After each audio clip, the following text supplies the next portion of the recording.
When I was growing up, you could get your driver's license at 15 in Mississippi. So Uncle Bill took me to get my driver's license. I've been driving since I was 13. And gets my driver's license. About a week later, he comes and finds me. He says, jump in the truck and drive me somewhere. And I said, okay, I'm the chauffeur. So I jumped in the truck, and I wasn't allowed to ask where we were going or anything. He'd lose his mind. So I just started driving. He'd tell me what to turn at. Well, we ended up on the interstate, and then we ended up in Texas. And right inside Texas, he points to exit and tells me to pull off, and I pull off the exit. There's a hotel there, and he says, pull in the parking lot of that hotel and pull up next to that Cadillac. I said, okay. I pull up next to the Cadillac, and he hands me the keys and some money, and he says, drive that car back to the house. He says, I'll meet you at the house. And as soon as I stepped out of the truck, boom, he's gone. Gone.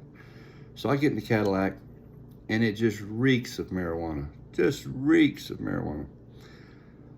So I get in, and I get down the road a little ways, and I pull off to get some gas. And curiosity gets the best of me, and I pop the trunk, I open the trunk, and there's a big bale of marijuana in there. I shut the trunk back, got the gas, got back on the interstate. Now I'm nervous, I'm scared. 15 years old, headed down the interstate, and I get into Louisiana. And right inside Louisiana, I change lanes without using a blinker, and I get pulled over by the only fucking state trooper probably in the whole state that was working that day. That's what it felt like.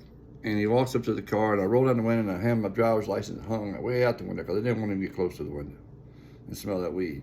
So I hand him my driver's license, and he says, son, you know why I stopped you? I said, no, sir, I don't. He said, well, you changed lanes back there without using your blinker. He says, what are you doing in this car? And I said, my dad just bought it, and I'm taking it home. And I said, he's behind me somewhere. And he says, okay, and he walks to his car, and he writes me a ticket, and he comes back, hands me the ticket, and he says, son, be careful driving home, all right? I said, yes, sir, I sure will. And I left. Well, I got ready to leave. I watched him walk back to his car, and I go to leave. My leg is shaking so bad, I'm so scared. My leg is shaking so bad, I could barely press the gas pedal. And I made it home okay, but I got bitched out about the ticket.